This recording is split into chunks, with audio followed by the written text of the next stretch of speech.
在这边。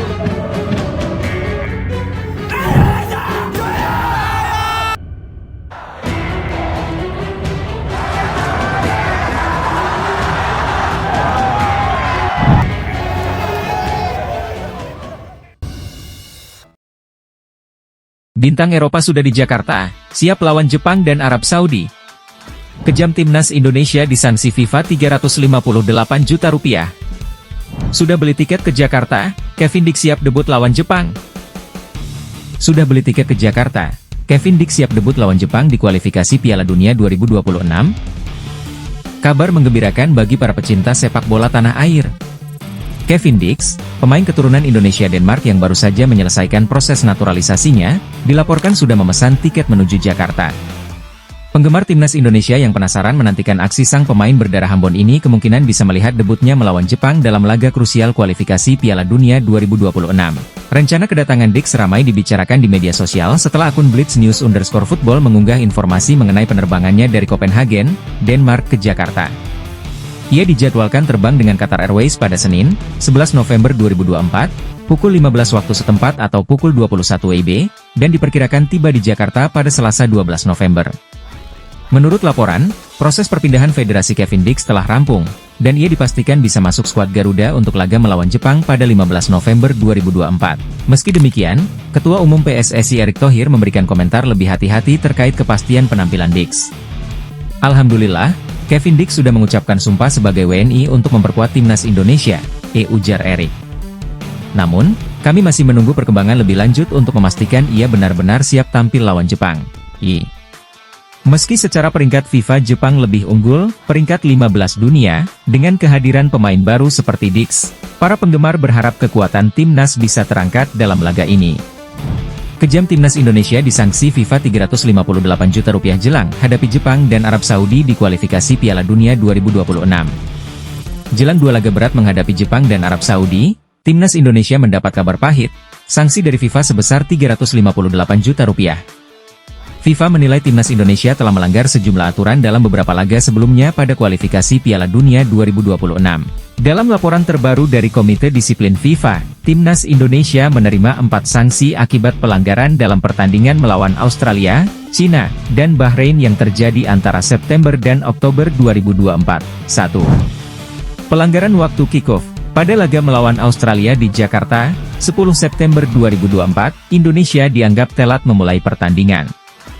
FIFA kali ini hanya memberi peringatan. 2. Telat kick-off lawan Cina. Pertandingan melawan Cina, 15 Oktober 2024, kembali disorot karena keterlambatan kick-off, dengan sanksi denda sebesar 10.000 franc Swiss, CHF, atau sekitar Rp179 juta. 3. Protes berlebihan manajer timnas. Manajer timnas Indonesia, Sumarji, yang memprotes wasit saat Indonesia ditahan imbang Bahrain, 10 Oktober 2024, mendapat kartu merah. Akibatnya, ia dilarang mendampingi tim selama 1 laga dan didenda 5.000 CHF atau sekitar Rp89,5 juta. 4. Asisten pelatih Kim Jong-jin juga diskors. Asisten Shin Tae-yong, Kim Jong-jin, juga dijatuhi sanksi karena protes yang sama dalam laga Bahrain versus Indonesia. Ia dilarang mendampingi tim selama 4 laga serta dikenakan denda 5.000 CHF atau sekitar Rp89,5 juta. Jika dihitung, total sanksi yang dijatuhkan mencapai Rp358 juta. Meski terasa cukup besar, PSSI memiliki opsi mengajukan banding ke Komite Disiplin FIFA untuk beberapa pelanggaran ini. Menanggapi sanksi ini, anggota Komite Eksekutif PSSI Arya Sinulinga menyatakan PSSI akan mematuhi keputusan FIFA. Arya juga menyebut PSSI akan melakukan evaluasi terkait beberapa kejadian, terutama dalam hal disiplin waktu saat kick-off. Kita patuh saja ya terhadap denda yang diberikan oleh FIFA. Apalagi memang kita perlu evaluasi dan perbaiki diri, seperti masalah telat kick-off, ucap Arya. Ia juga mengakui bahwa insiden Sumarji adalah bentuk upaya manajer untuk menjaga agar pelatih Shin Tae-yong tidak terkena sanksi lebih besar.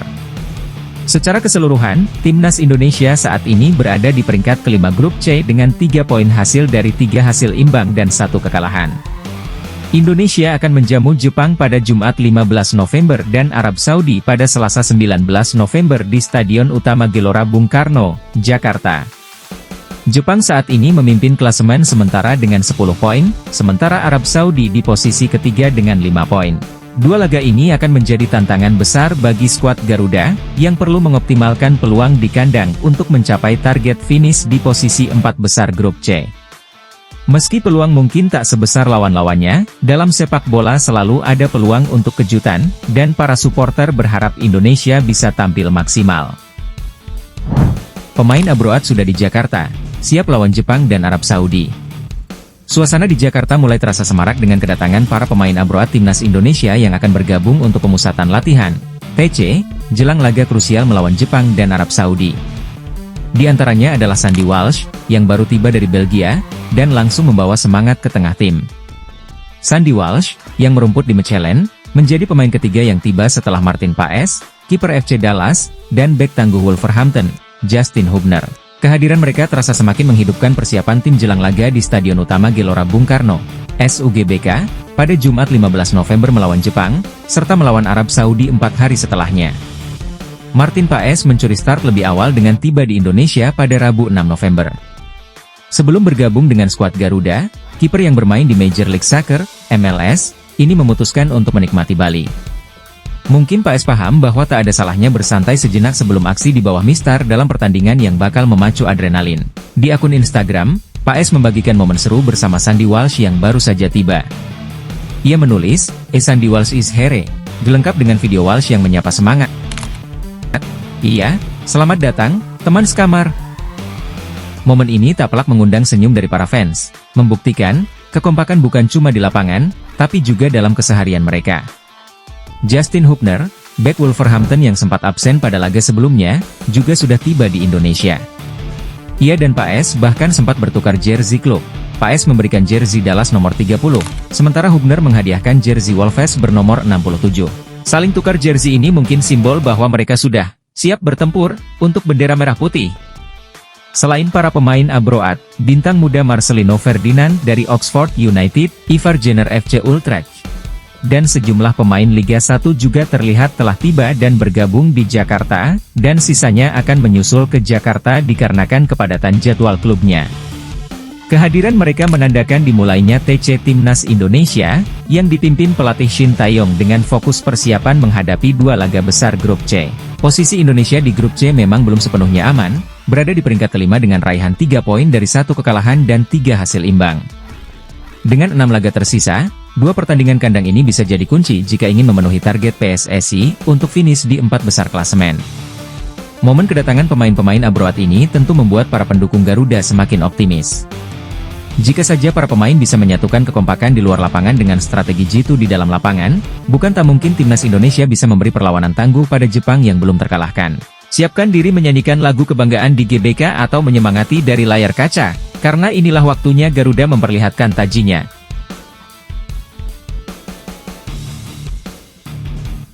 Parlemen versus netizen, jangan coba senggol timnas kami.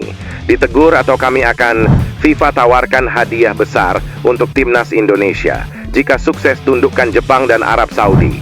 3 pemain timnas Indonesia yang disorot media Jepang. Parlemen versus netizen. Isu naturalisasi pemain timnas Indonesia makin panas. Jakarta, 6 November 2024. Dunia sepak bola Indonesia kembali bergemuruh. Kali ini bukan soal gol dramatis atau aksi heroik di lapangan, melainkan kritik pedas dari Komisi X DPR RI terkait naturalisasi pemain tim nasional. Dalam sebuah rapat di Kompleks Parlemen pada Senin, 4 November 2024, anggota Komisi X DPR dari fraksi Demokrat, Anita Jakobaga, mempertanyakan langkah PSSI yang terus-menerus membawa pemain dari luar negeri. Anita dengan lantang menyatakan, "Ya, saya berharap bahwa semoga ini yang terakhir. Karena kita tidak miskin atlet, kenapa kita harus ambil dari luar terus?" Pernyataan ini langsung memicu gelombang reaksi, baik dari pejabat maupun para netizen yang setia membela tim Garuda. Seakan tak ingin kalah suara, netizen Indonesia kompak menaikkan tagar, "Jangan senggol timnas," sebagai bentuk dukungan bagi PSSSI. Tidak hanya itu, media sosial Partai Demokrat pun ikut banjir komentar dari supporter Garuda. "Hati-hati senggol timnas, Pak. Mereka juga orang Indonesia." ujar salah satu netizen yang mendapat ribuan like. Netizen merasa pejabat tak paham bola. Beberapa politisi juga mempertanyakan biaya transfer pemain FC Copenhagen, Kevin Dix, yang saat ini sedang dalam proses naturalisasi untuk memperkuat timnas Indonesia. Anggota DPR dari fraksi Nasdem, Lita Mahfud Arifin, mengungkapkan keheranannya terkait nilai transfer tersebut. Namun, Sekjen PSSI, Yunus Nusi, menegaskan bahwa dalam proses naturalisasi ini tidak ada aliran dana dari PSSI untuk biaya transfer. Seolah mengingatkan bahwa naturalisasi ini bukan soal beli pemain, tapi soal menguatkan tim. Seperti bahan bakar yang ditambahkan ke api, pernyataan ini justru semakin ramai dibahas netizen. Mereka menilai naturalisasi sebagai langkah cerdas untuk memperkuat timnas. Apalagi mayoritas masyarakat Indonesia mendukung penuh program ini. Dukungan publik tak main-main. Survei dari Indikator Politik Indonesia menunjukkan bahwa 71,5% masyarakat Indonesia mendukung naturalisasi pemain. Hanya 10,1% yang kurang setuju, sementara 3,4% menolak sepenuhnya. Sisanya memilih untuk tidak berkomentar. Anggota Komite Eksekutif, Exco, PSSI, Arya Sinulinga, mengaku terkejut dan tersentuh oleh dukungan penuh masyarakat. Kami surprise karena survei ini mewakili seluruh masyarakat Indonesia, bukan hanya yang suka dan tahu dengan sepak bola, ujarnya penuh rasa syukur. Arya juga menegaskan bahwa PSSI sangat selektif dalam memilih pemain naturalisasi. Tujuannya jelas, menambah kekuatan timnas di lapangan hijau. Arya berharap dukungan dari publik ini menjadi sinyal positif bagi PSSI dalam membawa sepak bola Indonesia menuju puncak prestasi. Seperti biasa, dukungan netizen Indonesia untuk timnas tidak setengah-setengah. Bagi mereka, siapapun yang memakai seragam merah putih, entah berasal dari Sabang atau Utrecht, tetaplah bagian dari tim Garuda. Jadi untuk para pejabat dan pengamat, mungkin ada baiknya mengikuti saran netizen. Jangan senggol timnas kami.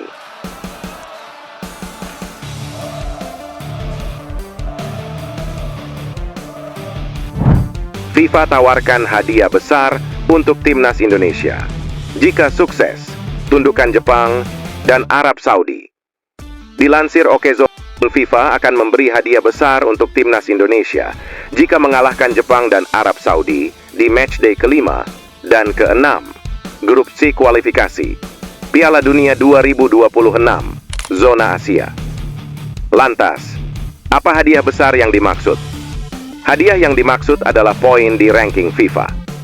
Mengutip dari laman footballranking.com, kemenangan atas Jepang pada Jumat 15 November 2024 menghasilkan 22,07 poin. Sementara, jika menang atas Arab Saudi pada Selasa 19 November 2024, timnas Indonesia mendulang 19,07 poin. Jika ditambahkan, timnas Indonesia meraup 41,13 poin andai menang atas Jepang dan Arab Saudi. Andai kondisi di atas terjadi, timnas Indonesia berpotensi naik 10 posisi dari peringkat 130 ke 120 dunia. Timnas Indonesia hanya akan berjarak 1,11 angka dari timnas Vietnam yang menempati peringkat 119 dunia. Selain meroket ranking FIFA-nya, kemenangan atas Jepang dan Arab Saudi juga akan meningkatkan posisi timnas Indonesia di klasemen sementara grup C kualifikasi Piala Dunia 2026 zona Asia. Tak tanggung-tanggung jika menang atas Jepang dan Arab Saudi, timnas Indonesia bisa meroket ke posisi 2 klasemen sementara grup C dengan 9 angka. Karena itu, menarik menanti aksi timnas Indonesia pada FIFA Matchday November 2024. Timnas Indonesia diprediksi semakin menguat seiring kehadiran Kevin Dix. Pesepak bola 28 tahun ini ditargetkan PSSI sudah ambil bagian saat Timnas Indonesia menjamu Arab Saudi pada Selasa, 19 November 2024. Bukan tak mungkin jika ada keajaiban, Kevin Dix sudah bisa dimainkan melawan Jepang pada Jumat, 14 November 2024. Kevin Dix sendiri dapat dimainkan di beberapa posisi, mulai dari bek tengah, fullback, opso wingback, gelandang, hingga winger. Dix diharapkan mampu membawa stabilitas di lini belakang dan menambah daya gedor Garuda di lapangan. Jadi untuk para pencinta bola tanah air, jangan lupa siap-siap bergadang, bikin kopi dan siapkan tagar terbaik. Ini momen langka dan siapa tahu kali ini Timnas bisa membuat keajaiban kecil di lapangan hijau.